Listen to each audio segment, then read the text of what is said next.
So we've got some excellent lighting as usual. I don't really like taking the wheels off because I sprayed the wheels and the nuts black. Obviously, not any other colour. And every time I take the wheels off, like, it does a little bit of damage to the paint, you know, because it's like, it's only just a quick rattle can job.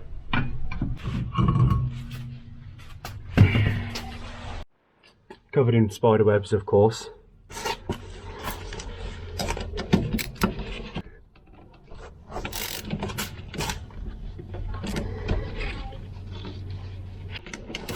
Yeah, I've got the torch kind of shining in my eyes, but it helps you guys see better from there, so you'll be able to see the spiders crawling up my arm before I will.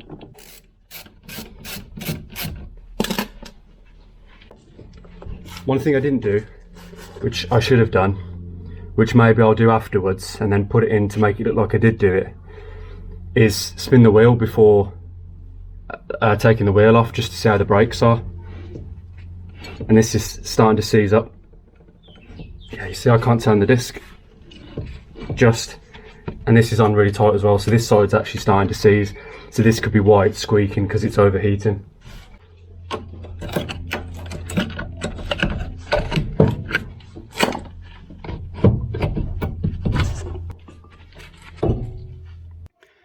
See, I'm just going to check that actually the pads are free in the carrier. And they are very free. Yeah, I mean there's a bit of dirt in there, not much at all really, and there's nothing stopping the pads moving backwards and forwards on and off the disc, so that all looks good. Thickness is good. There's no real, the disc looks good, looks virtually new. There's no lip on it or anything like that. There's no redness on the disc that shows that it's been overheating. The boot looks good on the piston. We'll check if the piston actually goes back. It's not out by much because obviously the pads are so new, but yeah, the dust boot is good, so unlikely that it's the piston that's sticking or anything like that. It should probably be free. If this rubber's ripped, obviously will give us some issues. Crap gets behind the rubber, interferes with the seal, water gets inside, it starts to rust. So yeah, but that should be okay. We'll make sure that goes back. So really the last thing to check is the sliders, and yeah, no issue there. That's totally free, that's perfect. No rips in the rubber.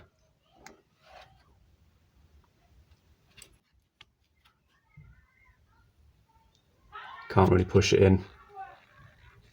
Can't pull it out. Can't really turn it. So yeah, obviously that's our issue, at least on this side anyway. So hopefully this comes out without too much of a fight. Hopefully it's not really badly seized in there.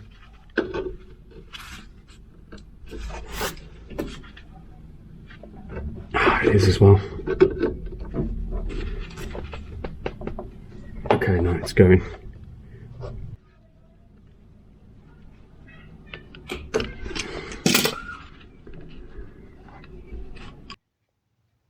Yeah, I mean it's not like totally rusty or anything like that, but there's some old grease on there, some old dirt, and it's just not sliding smoothly at all, to the point where it almost seized up.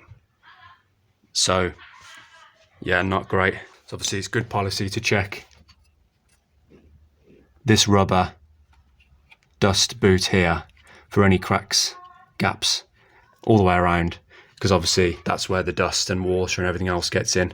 So we'll do that and then we'll get it cleaned up. Bit of WD, bit of wet and dry, just give it a clean up.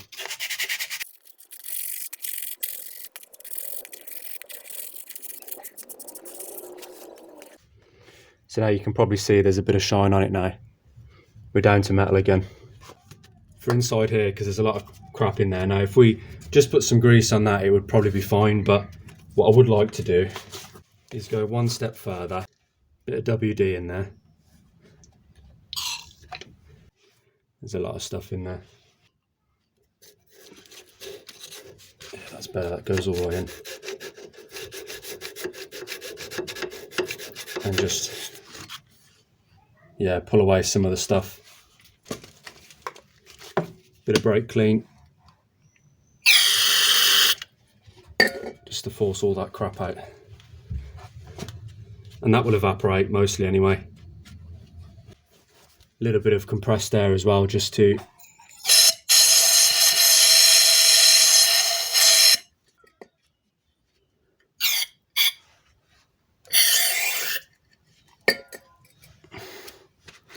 so you may have already noticed there's a hole there.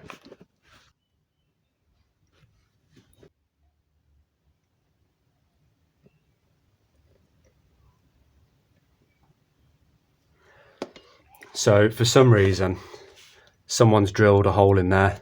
They probably had the issue before where it was seized like this one, and they couldn't get it out, and they've drilled a hole and they've tapped it out, and they've left a hole there. So you can imagine all the stuff that gets in through that hole. So it's going to need either some JB weld or something in there, or at some point this carrier actually replacing. Because yeah, obviously way too much water and stuff's going to get in there, and the bottom one's going to seize. For now, I'm just going to pack it full of copper grease till it's literally oozing out of this hole. So that'll buy us a lot of time. But yeah, that's crazy. I've never seen that before.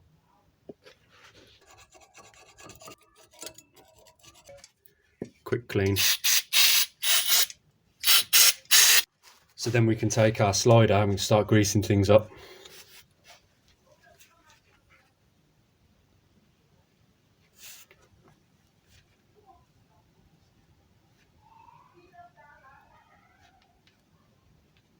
See, obviously copper grease is great for being heat resistant.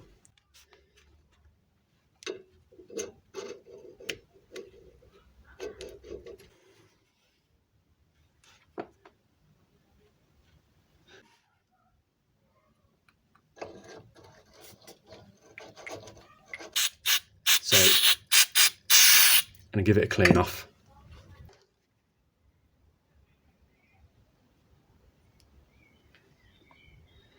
A little bit of grease where the piston sits, where it makes contact, and then a bit on the contact edges where it slides. Only needs a bit, doesn't need to look like a cake.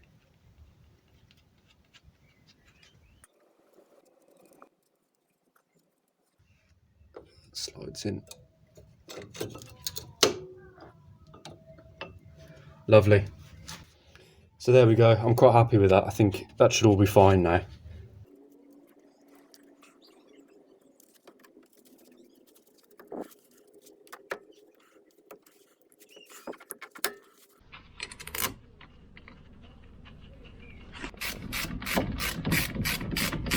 I want to sort of give you guys the best quality content possible. Feedback is always welcome. You know, if you think the camera angles are shit and you couldn't see what was going on and the quality was bad and all that, do let me know.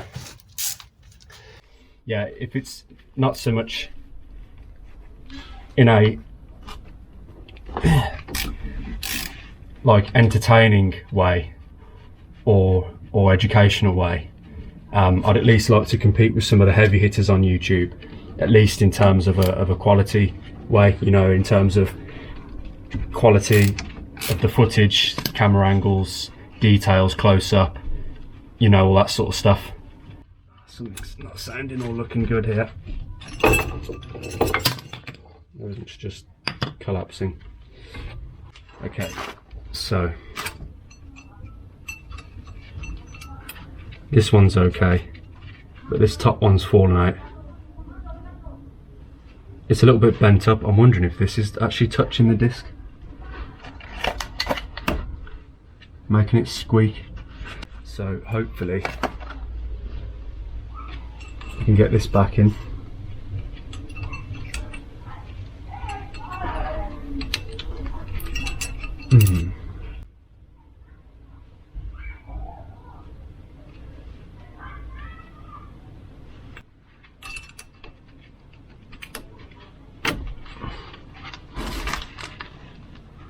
Like so.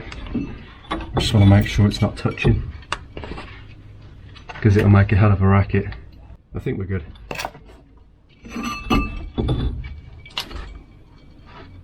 Bearings sound good as well, it's nice. Okay, so it's not all so simple. it's split.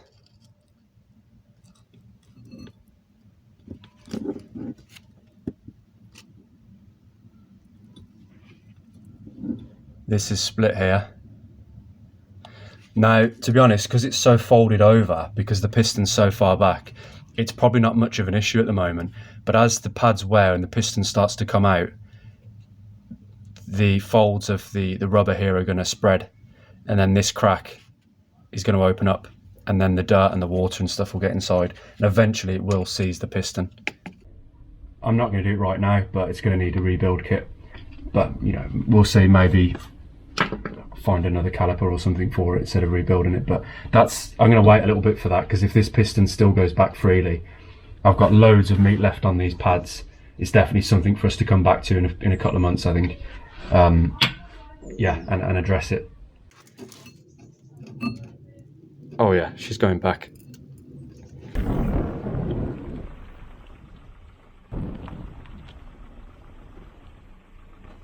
But wait, there's more. So I thought this would be a good time just to include a little clip that I did. It was actually a couple of weeks ago now, when I was replacing I was actually fitting handbrake adjusters to this thing to get it through the inspection through the TÜV. It wouldn't go through the inspection because the handbrake was uneven, and this is what fixed it basically. Every time some boxes of car parts come, it's like Christmas.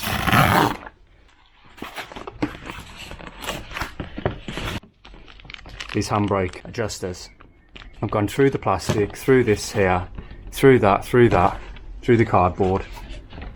Crazy, I didn't think they were that sharp.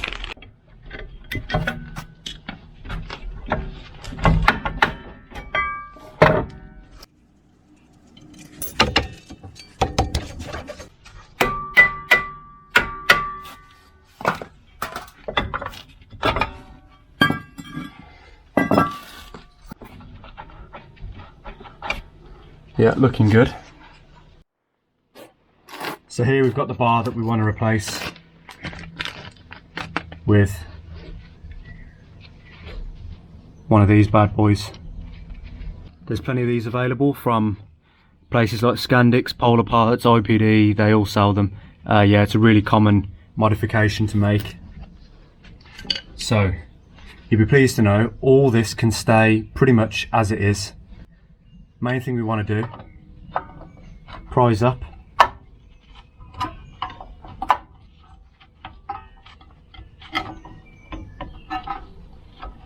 and slide the bar out. Little bit of copper grease.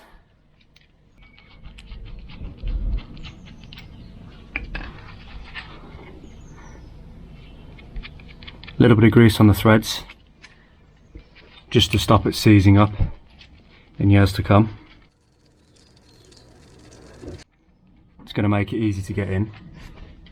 So prise the shoes apart, hook one side in, then the other.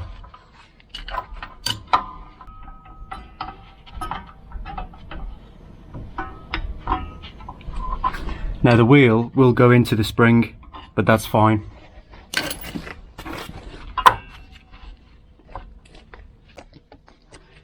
Quick cleanup.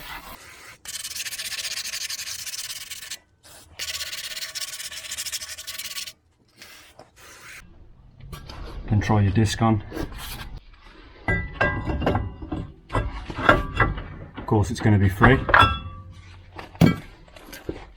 So then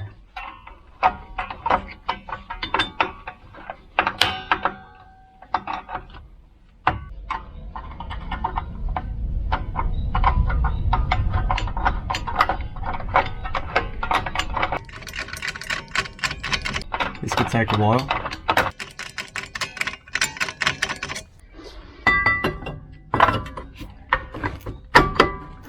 So yeah, disc on.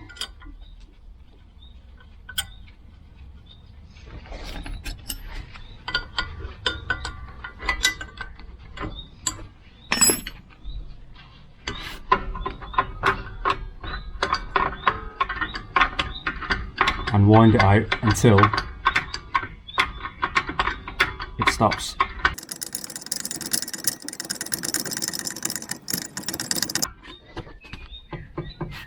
when it stops the disc. Back it off 1 notch, done. One thing I didn't mention, which is really important for those of you that haven't really done this sort of work before, or you don't really do it often, or like me, you've done loads of it but you still forget. Pump up the brake pedal before you set off after you've done brake work, because you will have no pedal because you pushed those pistons back. You'll have no pedal until you pump the brake. Yeah, I learnt the hard way. I'm sure some of you guys did as well. That absolutely fearful moment where you jump in the car, you've done your brakes, you slam it in gear and you start driving, then you go to press the pedal and it goes to the floor and you have to pump it up and you shit yourself because you're about to go into a wall or another car or wherever. So yeah, it's not a nice feeling. So yeah, don't forget, brake work, always press that pedal before you even put it in gear. Until next time.